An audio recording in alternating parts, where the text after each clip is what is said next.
Well, earlier you said that Tesla is not using my driving data to train. No, they are. Oh, no, no. You said they're only using good drivers. Oh, right.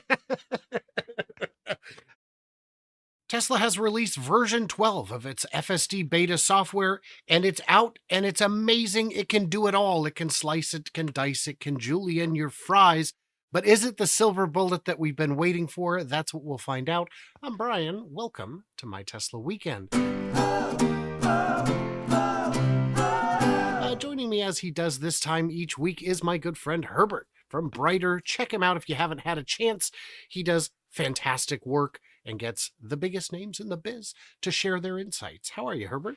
I'm doing well, Brian. Every time you do your intros, I am just laughing my head off. I don't know how you do these intros. They're good. Slicing and dicing. Let's do this. You gotta have it.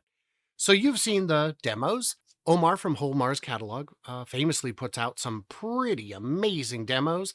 We've seen some subtle changes, some subtle improvements. The biggest one is he has to actually put his hand on the wheels now. I won't go into that. It's a very sensitive topic for him, but uh, that's that's an improvement for sure. That allows the driver monitoring to be more robust and consistent.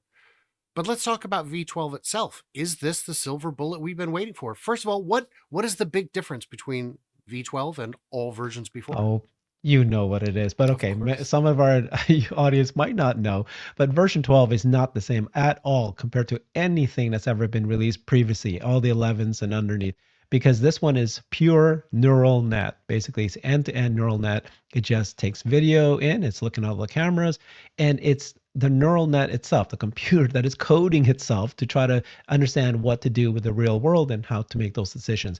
In the past, there was 300,000 lines of code that software engineers for Tesla would code and would say, if you want to park your car, here's what you need to do. If you see this, then you do this. So far, same thing with, a light that turns on and says arrow turn to the left. Every time you see that, go ahead, move, and then turn the car to the left. Those kind of things. You code those heuristically. But in this case, this car, just by videos in, of millions of people driving their car. If and all that Tesla does is they actually just have people, quality assurance people, identify the best drivers, the perfect approach, the perfect reaction to certain situations. That's all they feed it in, and the system figures it out by itself. So that's version 12. I do think that this is the step change that we've been waiting for. I think we need to be cautious though, because when Omar, he's doing fantastic job showing us his rise because he's only one of a handful of people beyond the 15,000 employees that are now using the version 12. He's being able to test it and so forth. But we already know that FSD version 12, even 11, was doing incredibly well in California. No, usually sunny days, well marked roads. It does well in those situations. What we need to see is when it's spread and delivered to more users across the world. And first of all, it's going to be US and Canada, and then eventually it will be launched in China and Europe. We're going to see how well it does. But at this point, what's shocking is that this system is figuring out things on its own, very human-like behavior, and we're continuing to see little edge cases where we didn't know that the car would be able to figure that particular thing on its own. And so that just shows you that if it can do these little edge cases like this, it should be able to do everything. What we don't know yet is how much compute do you need to be able to feed it more videos for it to finally hit that step change, 99, the March of Nines. How much do you really need? But it is looking very promising. One thing he showed. Now, yes, we have seen, even on versions 11 and before, some pretty fantastic videos, unbelievable things. And I say unbelievable both in the superlative sense and in the sense that they do not match my experience in locations that are not the Bay Area, where it does some remarkable things. But on these videos, we're seeing some new stuff. We're seeing nighttime rain drives. We're seeing one that was great where he was going in between, there it's a very narrow street. There's cars parked on both sides, and it's going in between, and there's construction workers there. It slows down, it behaves appropriately. These things all give me quite a bit of confidence that this will be something new and better. My concern is it is it the silver bullet? My speculation, my hesitation, my gut says it's not, because Hmm. if you looked at his videos of version 11 in that location, I thought that was the silver bullet. I thought that was, if that was what I had experience with in other places, I would have said we're already there. And what I'm seeing is his version 12 looks a bit better, maybe 10%, maybe 50% better. But if my experience where I live improves 10 to 50%, I'm still nowhere close to being able to uh, Yeah. Okay, safely I operate. hear you, Brian. I really hear you, but I think what you or we need to kind of follow closely is the rate of improvement, not just, oh, it launched and I was expecting it to be 50% better than what it was before. Now I really believe this is a silver bullet. This has no what this I think we have to be surprised and shocked first and foremost that they've been working on FSD version 11 heuristic coded autonomy for 6+ years, 10 years. And then 300,000 lines of code, they got rid of it. This is a whole new architecture. Now, I've learned since that all that work for coding was required. You need to do that in order to set up this neural net. It wasn't like just a mistake or anything like that. Right. But now you got a whole new architecture, neural nets. It's learning on its own. For it to come out to be equivalent or slightly better than what it is now, that's great. But what's different is how quickly it will improve as it gets more into more people. That's the question at this point, right? You've heard the engineers say, many engineers for Tesla's autonomy team saying that we are no longer software engineer constrained. We are now compute constrained. And so the more the supercomputers they put in place, the more videos that they feed in, what this what this step change has shown you is that it can do it. It can learn. It apparently can read signs. So when Omar showed, he doesn't know for sure, but you know how there's a sign that says there's a stop sign coming ahead.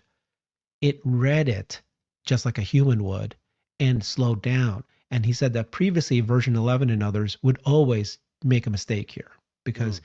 you know how this you go over to then when you see the stop sign it's too quick and you need to stop and it's too quick. Those examples. And if it can read signs on its own, and according to Elon, not just English, it's going to be able to read every language out there. It is mind blowing. And so the speed of that system learning on its own versus requiring a human software coder finding each edge case, coding it in, saying, if you see this sign and it says these words exactly this way, act this way. This is the step change. So I think you'll be surprised how quickly this improves from where it is now. And I'm looking forward to that. I'm disappointed it has taken so long to get out, and that the beta is limited to so few users outside of Tesla. I had a chance to talk with a chip designer from IBM while I was at CES, and I was asking him about Dojo. I was asking him about training and AI. And I said, with this new end to end neural net uh, coding, does that mean that anything before it was thrown out? And he said what you just said, which is that, no, of course not. That is what trained version Yeah. 12. Yeah. Without that, without that, like you said, critical stepping stone, you're just going to splash in the water. So I don't know how good version 12 will be, and it's impossible for me to know yet. But I am hopeful that the fact that it has stripped out all those heuristics, those hand coded if then statements specific to the Bay Area, that it will allow it the opportunity to use those instead as lessons learned and apply them more generally. I think the percentage improvement in places like where I live will be vastly greater because there's more room for improvement. I do have one or two more FSD videos that I've made before my trial expires in a few days that will be coming out that show exactly the ways in which it ain't ready for prime time just yet, at least not in my market. Uh, No, not the 11. For sure, that's the case. But 12, maybe not when you receive it the next month or two. But again, rate of improvements was a critical thing. And the other thing to keep in mind here is that they just feed it videos of my drive, your drive. And in that drives, there's going to be, I don't know, one or two edge cases in my drive. You can have three different kinds of edge cases accumulated all together.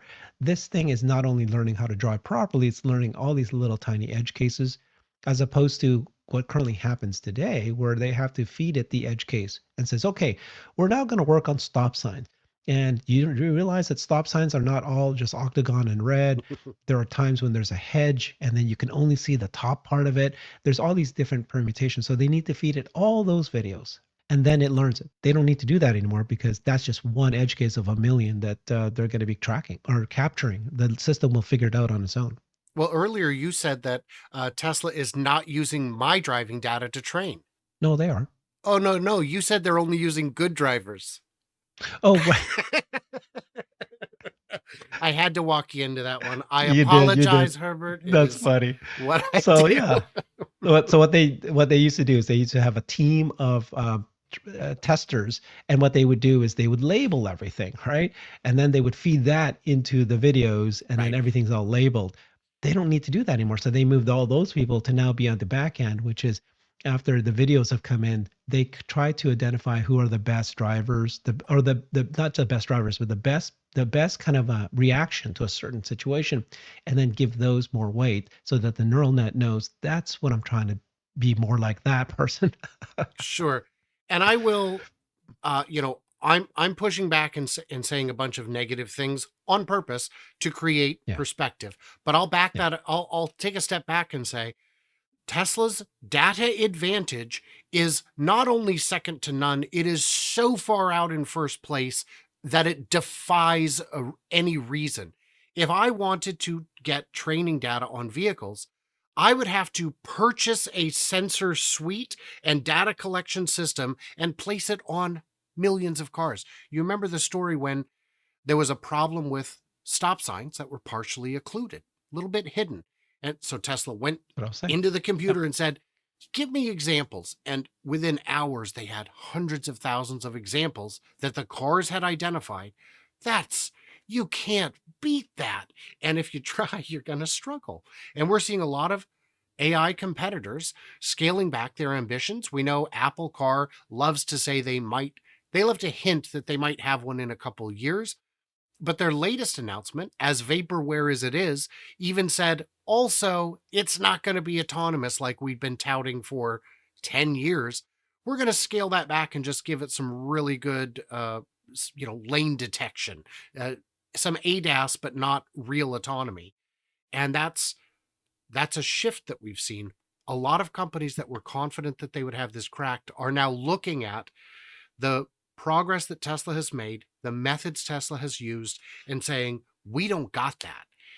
If Tesla's not there yet with what they're doing, we don't stand a chance. And that's unfortunate for consumers, but it has to give you a bit of confidence in what Tesla's doing right. Did I miss And anything there? well, I just want to add one quick thing if I can. To Elon has been saying that what you're actually witnessing is baby AGI. In order to learn how to drive, this is think of this as a brain, the neural net, and it's feeding it videos without anybody else saying anything. It's trying to understand the world. In order to do that, it needs to understand the world, right? So it's not just a camera. It needs to identify things on its own. So it actually knows that that's a tree, that's a fire hydrant. It's figuring things out on its own. One of the things that blew the Tesla engineers away, Ashok Swami specifically, he showed a video that the neural net was able to figure out what is fog and what's not fog. Mm. And the reason why that's such a big deal is because if you're just, a dumb computer system and you see a pixel being occluded because it's fog, you're going to think that's a wall. Or you can think, I should not hit that because it's occupied. That pixel's occupied. This system knew that this was fog. They could not figure out how to teach it anything other than that particular that's a gray wall or that's a fog. How do you teach the difference between that? The system figured out on its own. It learned it on its own somehow. And that's the thing that's just mind blowing, right? And that's the if you can figure things that got out, that's really understanding the world, then this has a real chance to get there. I agree. There was a conversation I saw yesterday where someone was asking, about the automatic windshield wipers, and someone from that department at Tesla was Yeah. able to respond and say, what we do is we look at the situation when you activate and adjust your wipers manually, and we use that to train on the question of, is it raining? Yes, we could have a regular rain sensor like other cars, but we need to train the system how to use it, how to know when it's actually rain. To which I said, couldn't you have let the rain sensor do the training? If the rain sensor says there was rain and the vision doesn't, then there's your data. What are we Right. doing? Stop deleting parts. If you're not adding parts back in, you haven't deleted enough. Mhm. Guys, you've deleted enough. Add some parts back in. So in the comments, what did we miss? What Mhm. did we misunderstand? Leave it. Make us brighter like Herbert, and head over to his channel. Get brighter over there too. Everybody else, stay tuned, stay juicy, and I cannot wait to hear from you, clever robots, on the next one.